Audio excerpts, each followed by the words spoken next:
Bonjour à toutes et à tous. Je suis très heureux en ma qualité de président du comité de bassin Rhône-Méditerranée, effectivement, d'ouvrir au nom de l'ensemble des membres du comité de bassin ce colloque. Permettez-moi de saluer tout particulièrement Madame la présidente du conseil d'administration de l'Agence de l'eau, Madame la préfète de région. Merci beaucoup Madame d'être une nouvelle fois présente personnellement.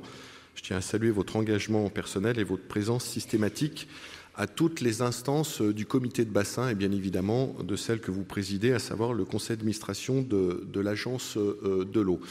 Je voudrais saluer les élus du secteur. Alors, le comité de bassin étant extrêmement grand, je ne connais personnellement, malheureusement, pas toutes et tous, mais en tout cas, je vous salue pour celles et ceux qui représenteraient la mairie, notamment du secteur. Je voudrais saluer tout particulièrement les équipes de l'Agence de l'eau, qui sont également les équipes du comité de bassin, sans lesquelles, bien évidemment, nous ne pourrions pas organiser nos travaux en général, et plus particulièrement l'organisation de ce colloque. Je salue l'ancien récent directeur de l'Agence de l'eau. Alors, c'est ancien récent parce que ça date d'hier. Mais en tout cas, ce colloque se fait sous la direction de Nicolas Champy, qui est le directeur par intérim, mais jusqu'à dimanche soir, c'était Laurent Roy qui est ici présent, qui a rejoint l'IGEDD en tant qu'inspecteur et chef d'une section. Je le salue tout particulièrement et merci à Nicolas d'assurer l'intérim. Et puis voilà, je vous salue toutes et tous, les intervenants, intervenantes, l'ensemble des élus. Je ne sais pas s'il y a des députés et sénateurs, en tout cas je les salue tout particulièrement. Et puis, même s'il est toujours délicat de citer une personne parmi d'autres, permettez-moi de saluer le président de l'Isère, le président Jean-Pierre Barbier, qui est l'un des présidents des conseils départementaux les plus peuplés du comité de bassin. Et à travers lui, je salue l'engagement des départements, c'est peu connu.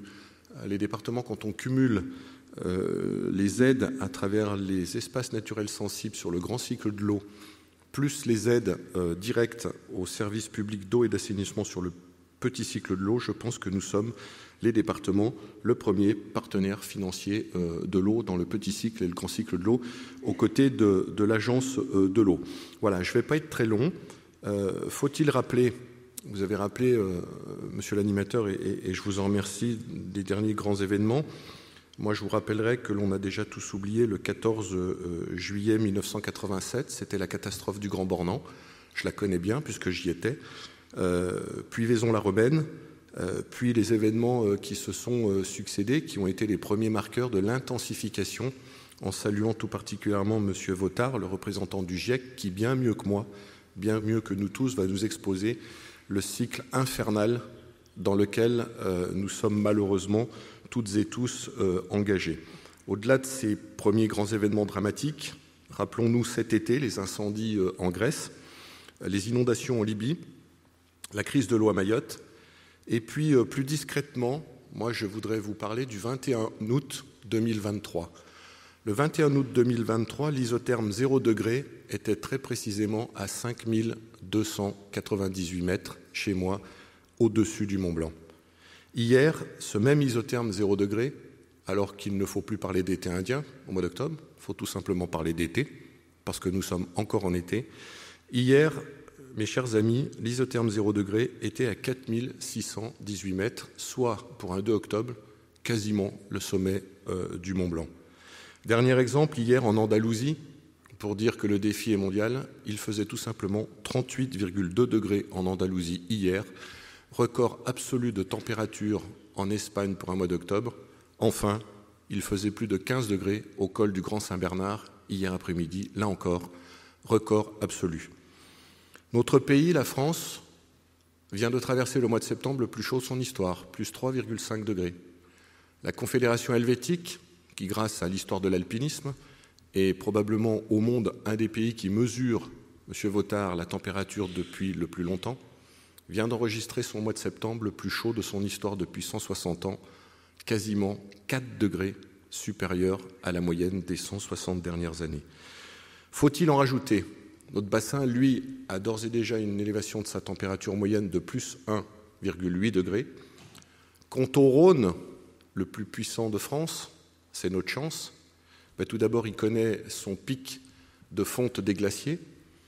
Donc ce visage que nous avons de nos rivières, encore abondantes dans un certain nombre d'endroits de notre bassin, c'est déjà le passé.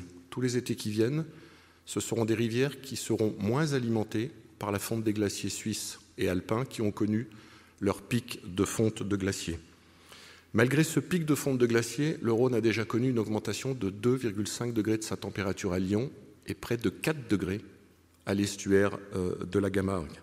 C'est pour cela qu'avec Laurent Roy, avec Madame la préfète de région, nous avons décidé de lancer une étude prospective sur l'évolution du débit du Rhône jusqu'à 2055. Que dit cette étude? Elle est sans appel, elle ne laisse place à aucune ambiguïté, elle est reconnue par l'ensemble du monde scientifique du bassin. Le Rhône va connaître, alors qu'il a déjà connu une baisse de son débit d'étiage de 11%, un débit d'étiage supplémentaire compris entre 30 à 40% supplémentaires d'ici à 2055. Avec l'élévation de température, vous l'avez compris, qui va correspondre. Et en même temps, nous devrons au printemps, compte tenu de la concentration de la pluviométrie, compte tenu de l'élévation de l'isotherme 0 degré, c'est-à-dire des bassins versants qui vont être beaucoup plus inondés d'eau et non pas de neige. Je rappelle que la neige et les glaciers ont un rôle d'éponge. Ils permettent de ne pas abonder les cours d'eau par d'abondantes pluies au printemps et de la délivrer pendant tout l'été. C'est quelque chose qui est derrière nous.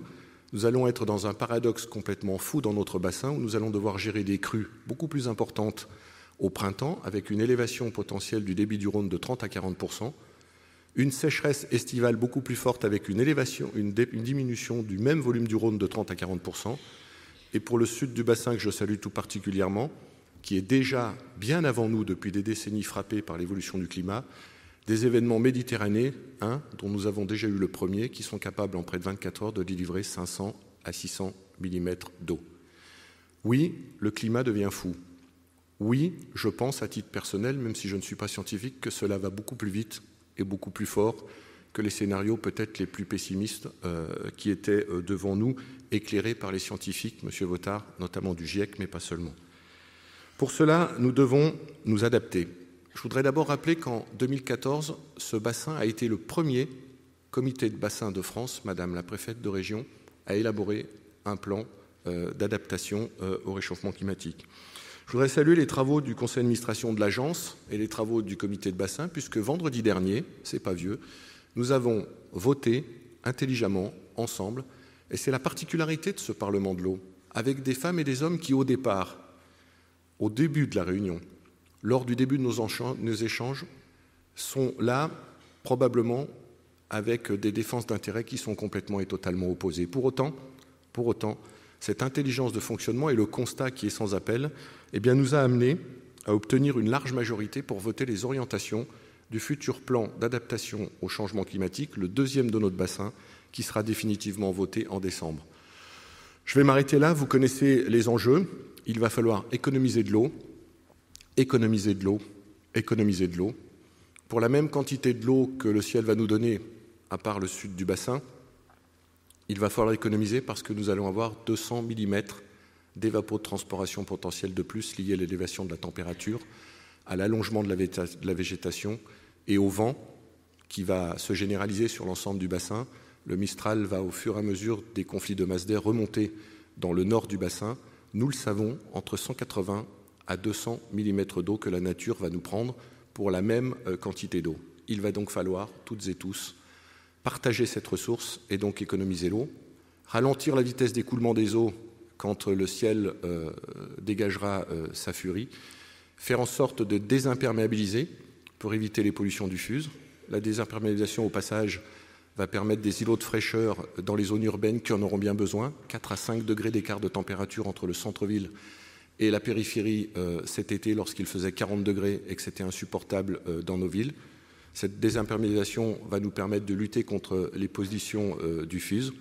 Et puis il va falloir être solidaire, parce qu'il va falloir que les bassins qui auront la chance d'avoir de l'eau en abondance, qu'ils acceptent de faire la substitution. Et il faudra aussi, pas n'importe où, pas n'importe comment, pas systématiquement, qu'on ait l'intelligence de devoir stocker de l'eau et réutiliser les eaux usées. Tout ce que je viens de vous dire, vous le connaissez par cœur.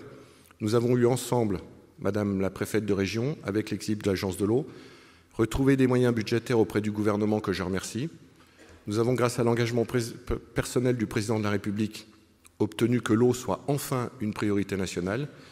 Nous avons retrouvé les 560 millions d'euros par an pour mettre en place un 12e programme qui doit nous aider à ne pas être pessimiste. Je ne suis pas pessimiste parce que l'engagement des citoyens du bloc communal, du bloc intercommunal, du bloc départemental, cher Jean-Pierre, du bloc régional, des services de l'État, Madame la préfète de région, des parlementaires, doit nous permettre de nous adapter et de faire en sorte que ce ne soit pas une facilité et que dans ce bassin qui a encore une fois la chance d'avoir le lac Léman, 87 milliards de mètres cubes d'eau, encore des glaciers, Monsieur Vautard, je ne sais pas pour combien de temps, mais encore des glaciers, et le fleuve le plus puissant de France, je pense qu'ensemble, nous sommes capables de relever le défi. Merci à toutes et à tous.